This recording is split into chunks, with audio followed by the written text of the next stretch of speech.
Hello guys, I just got home and we just came from the Goodyear Servitech dun sa may Autocamp banda. Kasi pinapalit ko yung TPMS sensors of the wheels and tires that we have.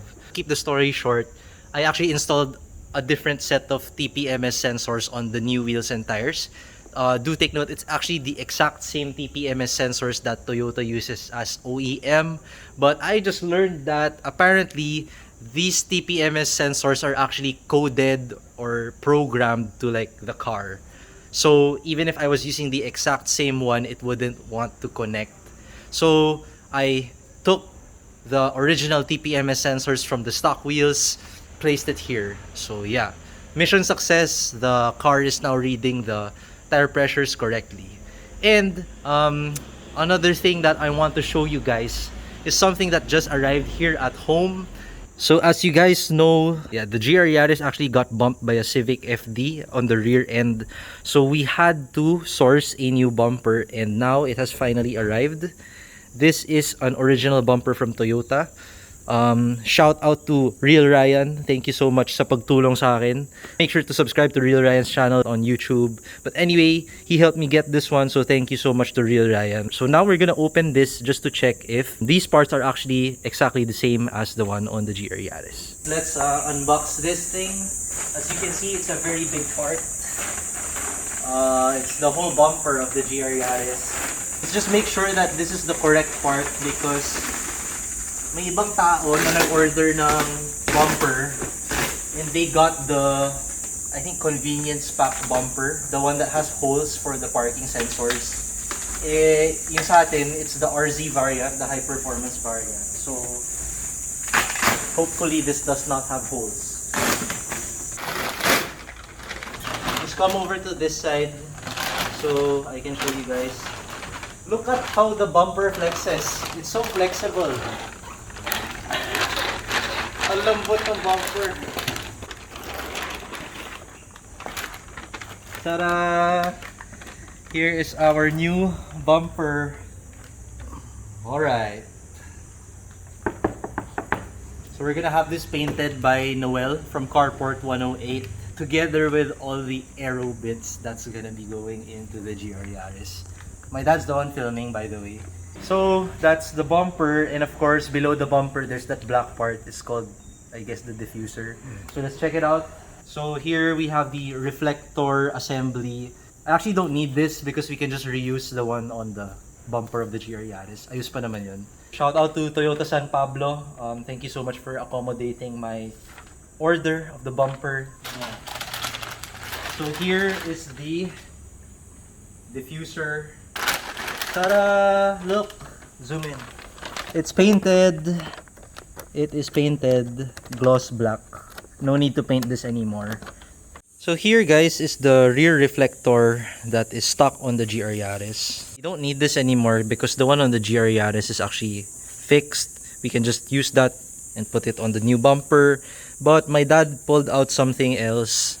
And if you check the part number, 81910 12110, 81910 12110. So this is a totally different part than this because this is actually the LEDmatics rear reflector. It's still a reflector, but it also doubles as an LED lamp, which you can tap to your park light or to your brake light. I think it's double contact. Yeah, it's double contact because there's two wires. Yeah, so you can tap that to your park light and to your brake light.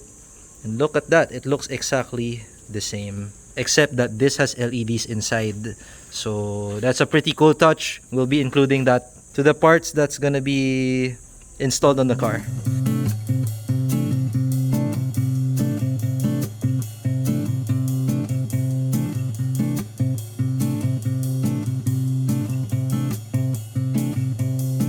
Tomorrow. Hello guys, what is up? We are here in Carport 108. Let me show you guys what's in this shop. So medyo masikip dito sa shop nila ni Noel, but all the work that they do is very high quality. Andito yung Montero because we just loaded all the stuff there kanina and we actually just placed everything here because I wanted to discuss with Noel kung ano yung gagawin. First, we have the rear bumper already. We waited for 4 months for this. And then we have the garage vari na rear diffuser, which is going there. We'll be having this painted in gloss black. So ito papamat black natin. And then we have this special grill na ilalagay natin sa likod ng front bumper na front grill, so that the intercooler doesn't get damaged anymore.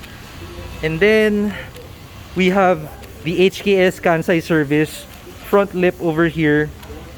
And after some observation, we have to paint this thing in gloss black because the finish is not perfect. And the side skirts are inside this box, so that's gonna be gloss black as well. And then apart from that, we have the garage vari rear diffuser. It's this one inside this bubble wrap. It's actually the one that goes like that. We're gonna have that in gloss black as well. And then here the mounting hardware. And we have the LEDmatics reflector LEDs. My dad is leaving some wheels with Noel here in Carport because he wants it painted. Sabi ng dad ko, papang trail daw niya yan. So reveal na lang next time kung ano yung wheel na yan. So here in Carport, they have the coolest cars over here, and I think some of them I am not allowed to show kasi secret yung mga iba. So papaalam tayo kung ano ba yung pwede nating pakita. I guess ito pwede, itong mga Porsche. Yan. And then there's a Hawkeye over there and all. And then may secret na Yaris dito pero hindi ko pwede pakita ata yan eh. And then there's two LCs there. And then I think that's a GR Yaris. Yan, yung nakatakip dyan. Secret din yan, secret. So, bawal pakita yung mga yan. So, I'm here with Noel, guys. Siya dapat yung hinahanap ninyo when you go here sa Carport 108. Paint, bodywork, detailing, ceramic coating, everything aesthetic to your car. You can bring it to us, we'll take care of it. So, honestly, guys, sila na talaga yung, for me sila na yung master talaga when it comes to exterior work. Kasi, lahat ng kilala kong GR Yaris owners goes to them, pati mga LC300 na bago, everyone goes to them because like they're really good. So if you guys need some exterior work, look for Noel here at Carport 108. First lesson learned, never put your coins on the seat of the Toyota Raize, because I just put it here and then ayan, it fell inside here and now I can't get it. It's stuck inside. No way of getting it. So, lesson learned. So, yes, guys, there is a new car in the garage, and it is this. Should I be calling it Project Raize? Let's see about that. This is the top of the line variant in two-tone, pearl white and gloss black roof. And I think this is gonna be a new segment in the channel. It's gonna be called Project Raize.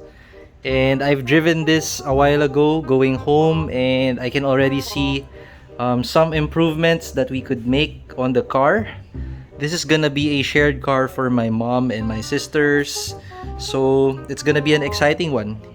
Maybe new wheels, new tires, maybe an upgrade in sound system, maybe upgrade the lights. Maybe I'll do a full review of this car, because so far what I can say is that it's actually a pretty amazing car for the price. So video review coming soon, and I'll see you guys next time.